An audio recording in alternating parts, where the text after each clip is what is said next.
거듭난 자의 삶이라는 제목으로 함께 은혜를 나누고자 합니다.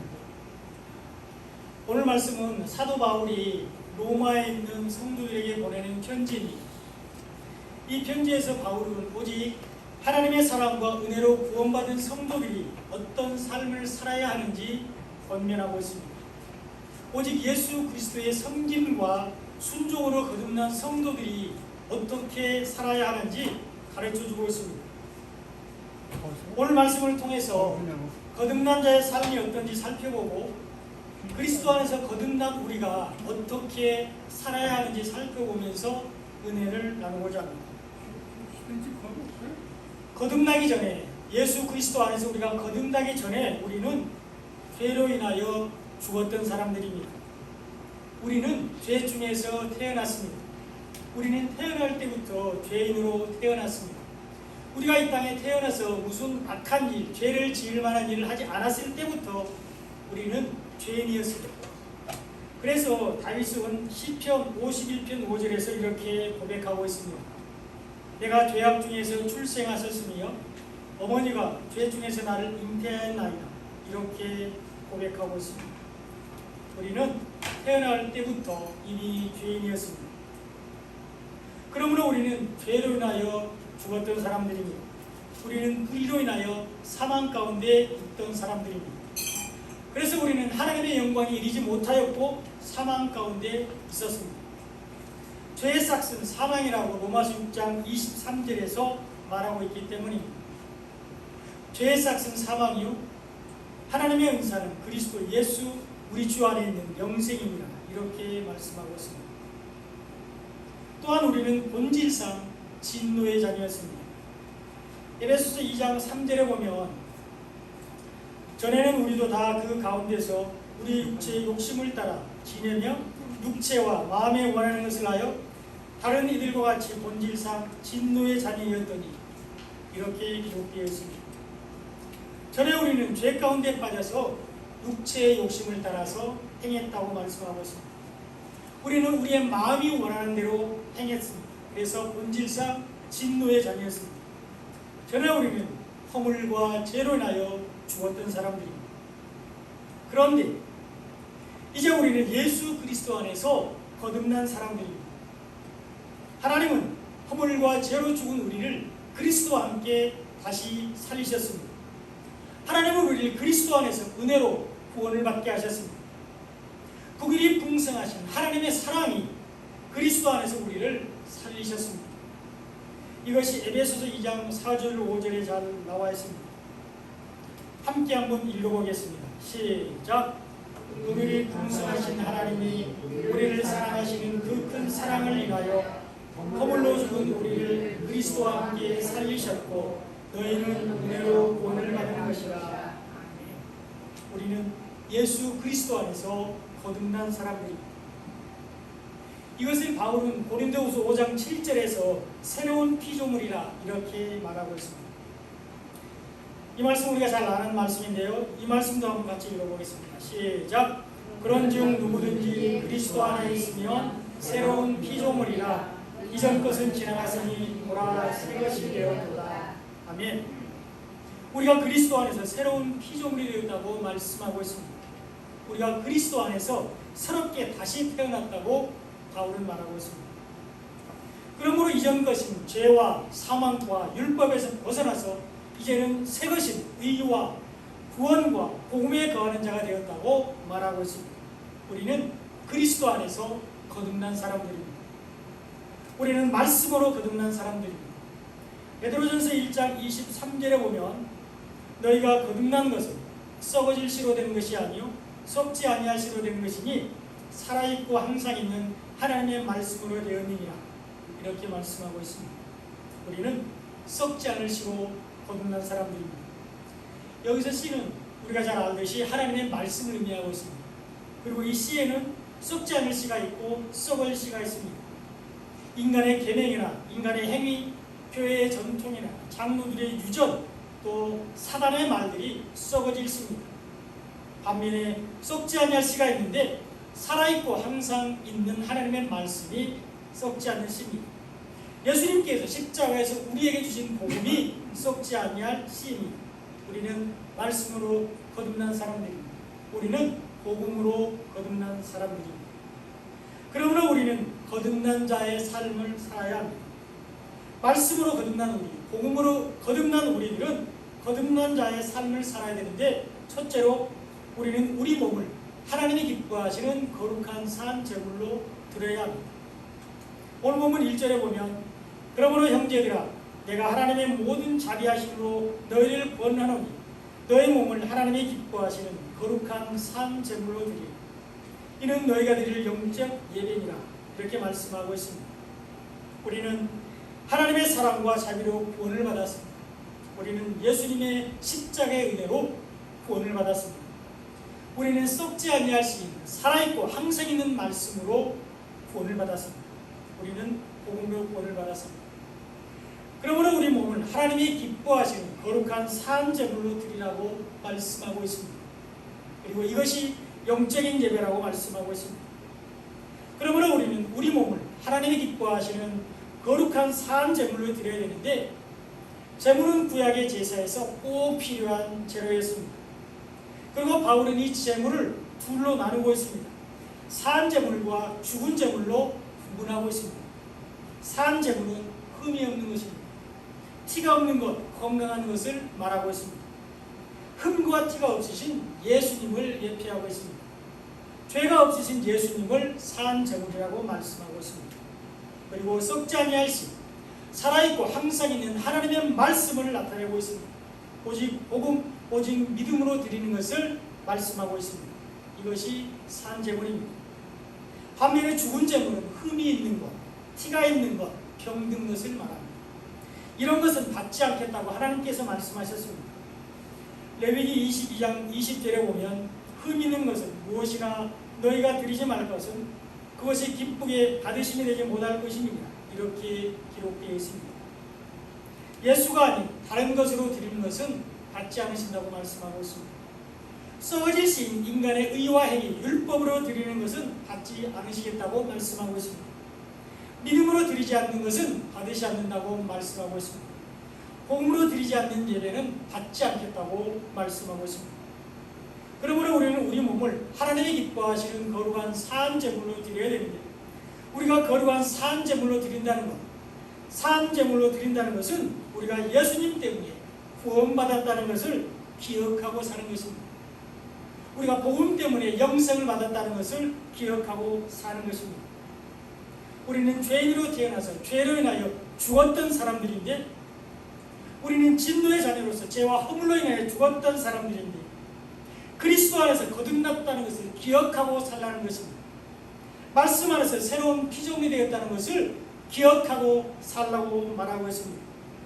우리가 어디에 있든지 어디를 가든지 은혜를 아는 자로서 살아가는 것이 산 제물로 드리는 것이 됩니다. 이것이 우리가 드릴 영적인 예배입니다. 영적인 예배는 삶이 곧 예배가 되는 것을 말합니다. 영적인 예배는 삶이 곧 예배의 현장이 되는 것, 교회가 되는 것을 말하고 있습니다.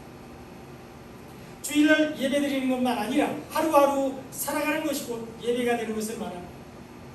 교회만 예배 장소가 아니라 내가 살아가는 그 현장이 교회가 되는 것을 말합니다.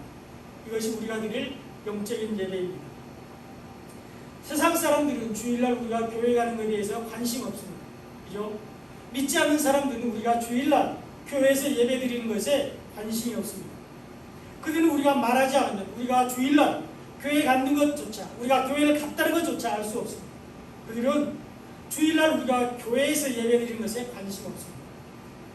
그러나 그들은 우리의 삶은 잘 알 수가 있습니다.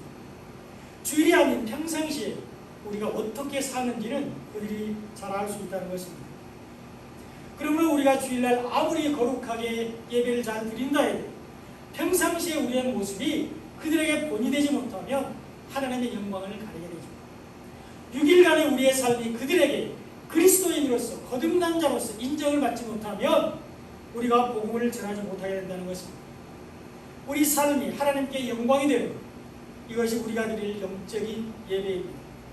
이것이 우리가 세상 사람들에게 비춰야 될 빛이며 착한 행실입니다. 마태복음 5장 16절 같이 한번 읽어보겠습니다. 시작.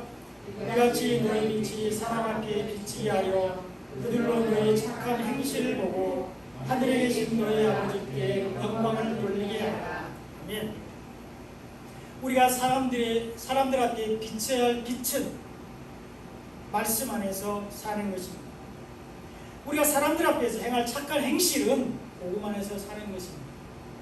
우리가 하늘에 계신 하나님께 영광을 돌리는 것은 삶으로 드리는 예배입니다. 이것이 우리가 드려야 할 영적인 예배입니다. 항상 구원의 은혜 안에서 사는 것이 영적인 예배입니다. 언제나 생명의 말씀인 복음 안에서 사는 것이 영적인 예배입니다. 우리는 거듭난 자로서 우리 몸을 하나님이 기뻐하시는 거룩한 산 제물로 드려야 합니다. 우리는 새로운 피조물로서 하나님이 기뻐하시는 영적인 예배를 드려야 합니다. 이것이 거듭난 자의 삶입니다. 둘째로 거듭난 사람들은 하나님의 뜻에 순종하며 살아야 합니다. 오늘 본문 2절에 보면 너희는 이 세대를 본받지 말고 오직 마음을 새롭게 함으로 변화를 받아 하나님의 선하시고 기뻐하시고 온전하신 뜻이 무엇인지 분별하도록 하라. 이렇게 말씀하고 있습니다. 거듭난 우리는 이 세대를 본받지 말라고 말하고 있습니다. 새로운 피조물이 된 우리는 이 세대를 본받지 말아야 합니다. 거듭나기 이전의 상태로 돌아가지 말라는 것입니다. 새로운 피조물이 되기 이전의 삶으로 돌아가지 말라고 말씀하고 있습니다. 우리가 본받지 말아야 될 이 세대는 사단이 주인인 세상입니다. 율법이 다스리는 나라입니다. 우리가 본받지 말아야 될 이 세대는 썩어질 시로 사는 세상입니다. 육체로 사는 나라를 말하고 있습니다. 우리가 본받지 말아야 할 이 세대는 땅의 것으로 사는 삶을 말하고 있습니다. 우리는 이 세대를 본받지 말아야 합니다. 이것이 하나님의 뜻입니다. 그러므로 거듭난 우리는 마음을 새롭게 하고 변화를 받아야 합니다. 우리가 마음을 새롭게 하여 변화를 받게 되면 우리는 선하시고 기뻐하시고 온전하신 하나님의 뜻을 분별할 수가 있습니다. 우리가 마음을 새롭게 할 때 하나님의 뜻을 분별할 수가 있는데요. 우리가 마음을 새롭게 한다는 것은 어떤 결심이나 각오를 통해서 육체적인 삶이 조금 변하는 것을 말하는 것이 아닙니다. 잘못된 습관이나 나쁜 행동을 버리고 착하게 사는 것을 말하는 것이 아닙니다. 거칠고 남을 판단하고 비방하고 불평하는 우리의 입술의 언어의 습관을 고치는 것만을 말하는 것이 아닙니다. 마음을 새롭게 한다는 것은 땅의 것을 버리는 것을 말합니다. 이 세대를 본받지 않는 것을 말하고 있습니다. 마음을 새롭게 한다는 것은 심령이 새롭게 되는 것을 말하고 있습니다. 복음을 받아들이는 것이 마음을 새롭게 하는 것입니다. 진리를 아는 것이 마음을 새롭게 하는 것입니다. 구원의 은혜를 아는 것이 마음을 새롭게 하는 것이 됩니다. 그리고 하나님을 진심으로 아는 것이 우리의 마음을 새롭게 하는 것입니다. 호세아 6장 6절 한번 같이 읽어보겠습니다. 시작. 나는 인애를 원하고 제사를 원하지 아니하며 번제보다 하나님 하는 것을 원하노라. 아멘. 하나님은 인애를 원하고 제사를 원치 않는다고 말씀하고 있습니다. 하나님은 우리가 십자가의 사랑을 알기를 원합니다. 하나님은 우리가 생명의 말씀을 알기를 원하십니다. 이것이 하나님께서 우리가 알기를 원하는 인애입니다. 하나님은 번제보다 하나님 아는 것을 더 원하십니다. 하나님은 예배의 형식보다 예배의 참뜻을 알기를 원하십니다. 하나님은 우리가 예배의 주인이신 하나님의 속성, 하나님의 성품을 알기를 원하고 계십니다. 그리고 하나님은 예배의 핵심인 말씀을 알기를 원하십니다. 하나님은 우리가 하나님을 아는 지식에서 자라가기를 원하고 계십니다. 거듭난 우리는 마음을 새롭게 함으로 변화를 받아야 됩니다. 이것이 하나님의 뜻에 순종하는 것입니다. 셋째로 거듭난 사람들은 자족하는 마음을 가져야 됩니다. 스스로 만족하는 마음을 가져야 된다는 것입니다. 3절에 보면 내게 주신 은혜로 말미암아 너희 각 사람에게 말하노니 마땅히 생각할 그 이상의 생각을 품지 말고 오직 하나님께서 각 사람에게 나누어 주신 믿음의 분량대로 지혜롭게 생각하라. 이렇게 말씀하고 있습니다. 하나님은 우리에게 마땅히 생각할 그 이상의 생각을 품지 말라고 말하고 있습니다. 오직 각 사람에게 나누어 주신 믿음의 분량대로 지혜롭게 생각하라고 말씀하고 있습니다. 하나님께서 내게 주신 은혜, 하나님께서 내게 주신 사명이 가장 귀한 것임을 알고 그 은혜에 감사하라는 것입니다. 나보다도 나를 잘 아시는 하나님께서 내게 주신 은사가 가장 소중한 것을 깨닫고 하나님께 감사하라는 것입니다. 남과 비교하면서 공평하지 않다고 불평하지 말라는 것입니다. 내게 주신 은사가 적다고 불평하지 말라는 것입니다. 내가 처한 환경과 상황에 만족스럽지 못하다고 생각하지 말라는 것입니다. 하나님께서 내게 주신 은사에 감사하라는 것입니다. 어떠한 상황 가운데서도 자족하는 마음으로 하나님께 감사하라고 말씀하고 있습니다. 자족하는 마음을 가지라고 권면하고 있습니다. 빌립보서 4장 11절에서 바울은 이렇게 고백합니다. 내가 궁핍함으로 말하는 것이 아니니라. 어떠한 형편에든지 나는 자족하기를 배웠노니 이렇게 말하고 있습니다. 바울은 어떠한 형편에 있든지 자족하기를 배웠다고 말하고 있습니다. 어떠한 상황도 하나님이 주시는 은혜로 능히 이길 수 있다고 말하고 있습니다. 이 모든 것이 하나님이 내게 주시는 능력이라고 바울은 고백하고 있습니다. 내게 능력 주시는 자 안에서 내가 모든 것을 할 수 있느니라 이렇게 빌립보서 4장 13절에서 고백하고 있습니다. 예수 안에서 이방인의 사도로서 생명의 복음을 전하는 일을 능히 감당할 수 있다고 말하고 있습니다. 우리는 자족하는 마음을 가질 때 우리에게 능력 주시는 자 안에서 바울처럼 우리도 모든 것을 감당할 수 있습니다. 바울은 항상 사역하기에 평안한 상황 가운데만 있지 않았습니다. 바울은 언제나 선교하기에 좋은 환경 가운데 있는 것이 아니었습니다. 바울은 복음을 전하기에 언제나 풍족하고 부족함이 없는 가운데 있지 않았습니다. 그러나 모든 상황을 이기는 능력과 모든 상황에 감사하는 법을 배웠다고 고백하고 있습니다. 나는 비천에 처할 줄도 알고 풍부에 처할 줄도 알아. 모든 일 곧 배부름과 배고픔과 풍부와 궁핍에 처할 줄 아는 일체의 비결을 배웠노라. 이렇게 빌립보서 4장 12절에서 고백하고 있습니다. 거듭난 사람들은 자족하는 마음을 가져야 합니다. 하나님께서 내게 주신 은혜가 무엇이든지 감사해야 합니다. 하나님께서 내게 주신 은사가 무엇이든지 순종해야 됩니다. 하나님께서 내게 주신 달란트가 무엇이든지 그것에 충성해야 한다는 것입니다. 어떤 상황과 형편에도 자족할 줄 아느니 하나님께 영광을 돌려야 됩니다. 거듭난 사람들은 자족하는 마음을 가져야 됩니다. 네 번째, 거듭난 사람들은 그리스도 안에서 하나가 되어야 합니다. 교회는 그리스도 안에서 하나가 된 지체들의 모임입니다. 각기 다른 기능을 가진 지체가 모여서 한 몸을 이루었습니다. 많은 사람은 그리스도 안에서 한 몸이 되어서 서로 지체가 되었습니다. 오늘 본문 5절에 보면 이와 같이 우리 많은 사람이 그리스도 안에서 한 몸이 되어 서로 지체가 되었느니라 이렇게 말씀하고 있습니다. 많은 사람이 그리스도 안에서 한 몸을 이루었는데 이것이 교회입니다. 교회 안에는 다양한 은사들이 있습니다. 6절에 보면 우리에게 주신 은혜대로 받은 은사가 각각 다르니 혹 예언이면 믿음의 분수대로 이렇게 말하고 있습니다. 우리에게 주신 많은 은사 중에서 가장 먼저 예언의 은사를 말하고 있습니다. 예언의 은사를 믿음의 분수대로 하라고 말씀하고 있습니다. 이 예언은 6절에서 말하고 있는 이 예언은 우리가 알듯이 어떤 신비한 일이나 사람들의 운명 등을 말해주는 것이 아닙니다. 점을 치듯이 장래의 일을 알려주는 것이 아닙니다. 이런 것들은 무당이나 점쟁이 하는 일입니다. 성경적 예언은 성경에서 말하고 있는 예언은 성경에 기록된 하나님의 말씀입니다. 성경 말씀이 곧 예언입니다. 하나님의 말씀이 성경에 기록된 하나님의 나라의 일이 곧 예언입니다. 베드로후서 1장 19절 한번 보겠습니다.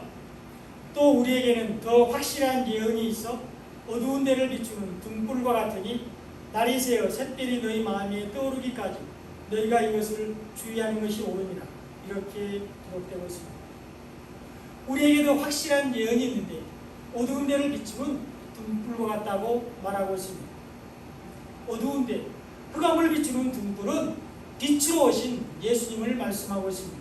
생명의 빛 대신 예수님을 가리키고 있습니다.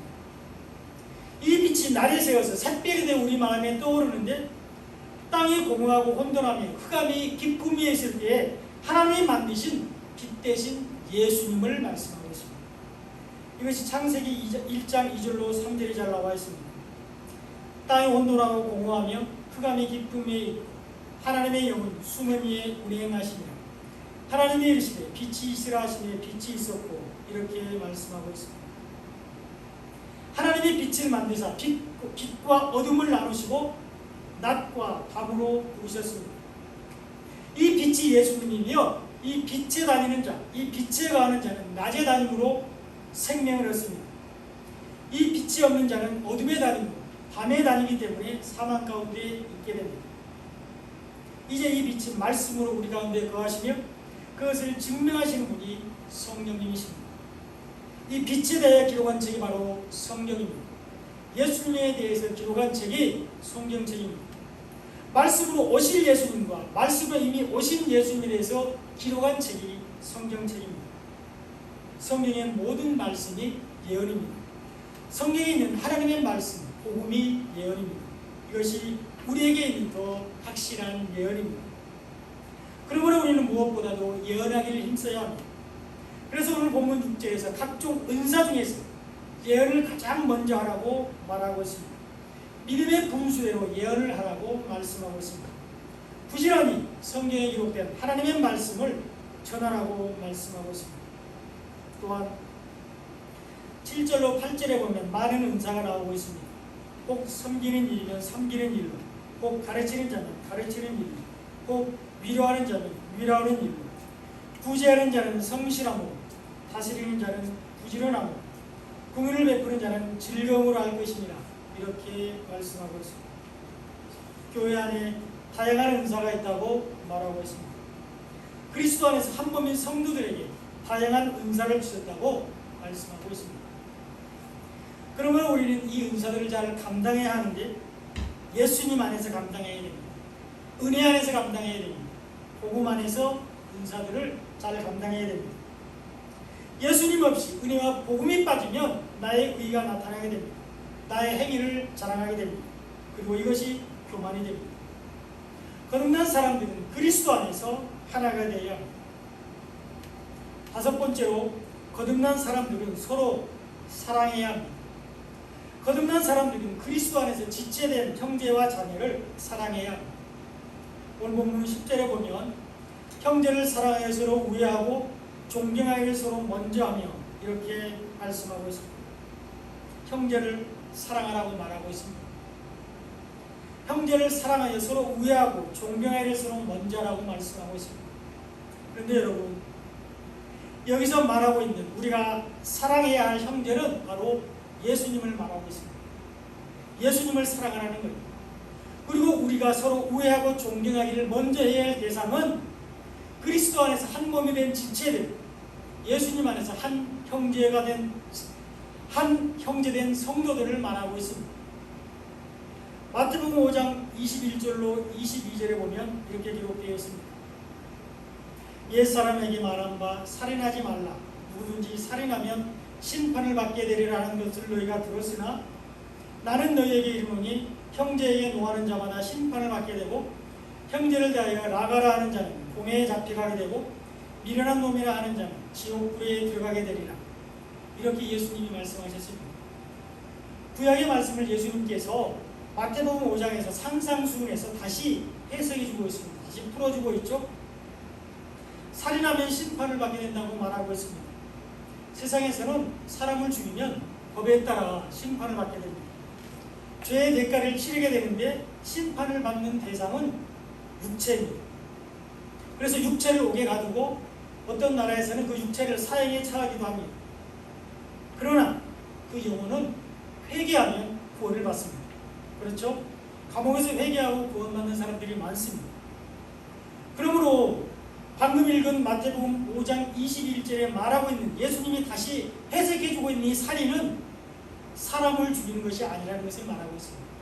예수님을 믿지 않는 것이 살인이라고 말하고 있습니다. 복음을 받아들이지 않고 멸시하는 것이 살인이라고 말하고 있습니다. 그리고 이어서 22절에서는 이렇게 말합니다. 형제에게 노하는 자마다 심판을 받게 되고 나가라고 미련한 놈이라 하는 자는 지옥불에 들어가게 되리라. 이렇게 말하고 있습니다. 굉장히 무서운 말씀이죠. 우리는 육신의 형제에게 화를 낼 수 있습니다. 화를 안 내야 되겠지만 어떻게 하다 보면 육신의 형제에게라도 화낼 수 있죠. 그리고 실제로 화를 내기도 합니다. 그러나 그것 때문에 심판을 받지는 않습니다. 육신의 형제에게 화를 냈다고 해서 우리가 심판을 받는 것은 아니라는 것입니다. 우리가 심판을 받는 것은 예수님을 믿지 않을 때입니다. 우리가 심판을 받는 것은 생명의 말씀인 복음을 받아들이지 않을 때입니다. 그리고 우리는 육신의 형제에게 나가라고 말할 수 있습니다. 여기에 나오는 나가는 바보, 어리석은 사람 이런 뜻입니다. 이게 아람어인데요. 이스라엘 사람들이 자주 하던 욕입니다. 우리나라 사람들도 자주 하는 욕이 있잖아요. KXX 이렇게 하잖아요.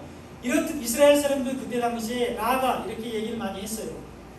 바보, 어리석은 사람 이런 뜻입니다.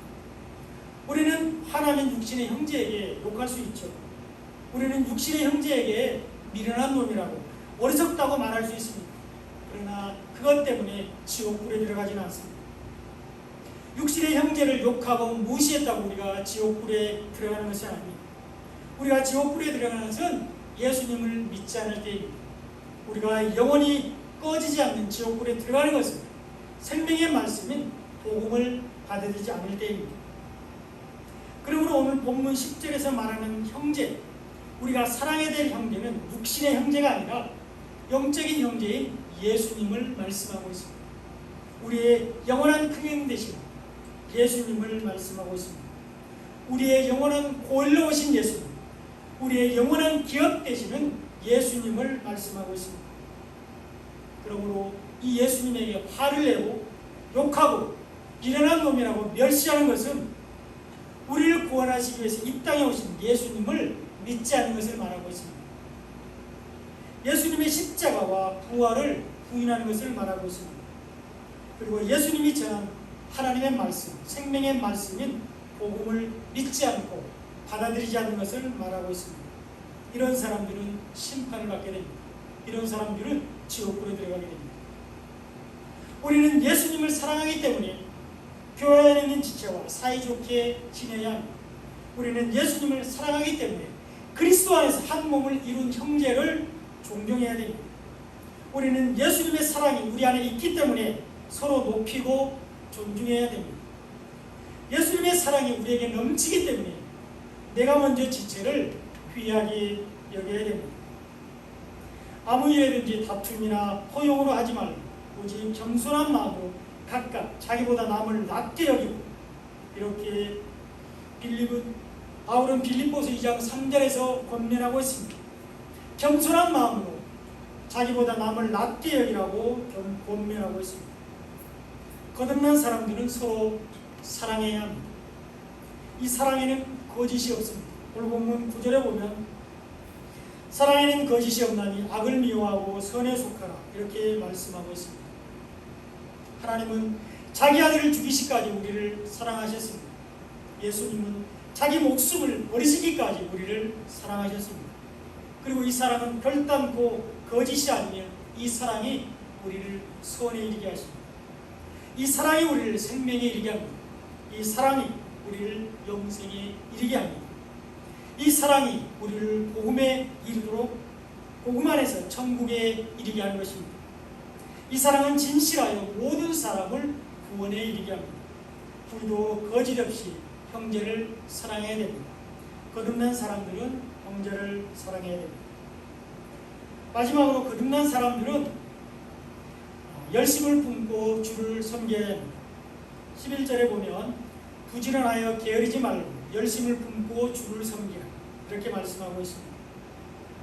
예수님의 섬김을 기억하고 우리도 부지런히 섬겨야 된다고 말씀하고 있습니다. 예수님이 복음으로 우리를 섬기신 것 같이 우리도 열심을 품고 예수님을 섬기라고 말씀하고 있습니다.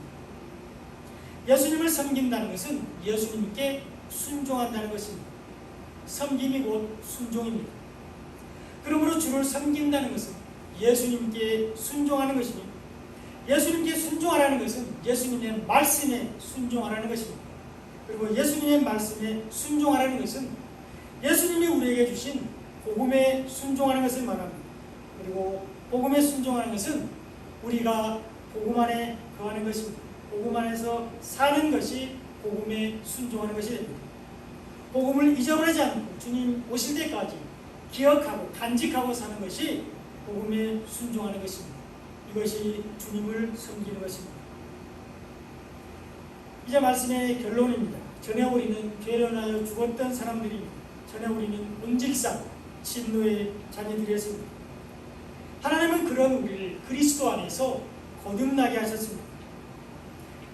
우리를 예수 그리스도 안에서 새로운 피조물이 되게 하셨습니다. 이전 것은 사망은 지나가고 새 것은 생명 가운데 있게 하셨습니다. 우리는 하나님의 말씀으로 거듭난 사람들입니다. 그러므로 우리는 거듭난 자의 삶을 살아야 합니다. 우리 몸을 하나님이 기뻐하시는 거룩한 산 제물로 드려야 됩니다. 이것이 우리가 드릴 영적인 예배입니다. 거듭난 우리는 하나님의 뜻에 순종하며 살아야 됩니다. 이 세대를 본받지 말고 마음을 새롭게 하여 변화를 받아야 합니다. 그리고 우리는 자족하는 마음을 가져야 됩니다. 어떠한 상황 가운데서도 구원의 은혜에 감사하며 하나님께 영광 돌리는 삶을 살아야 됩니다. 거듭난 우리는 그리스도 안에서 하나가 되어야 합니다. 교회 안에 있는 다양한 은사들을 인정하고 존중해야 합니다. 그리고 우리는 서로 사랑해야 합니다. 형제를 사랑하여 서로 우애하고 존경하기를 서로 먼저 해야 됩니다. 그리고 거듭난 우리는 열심을 품고 주를 섬겨야 됩니다. 예수님께서 우리에게 주신 복음을 잊어버리지 않고 간직해야 됩니다.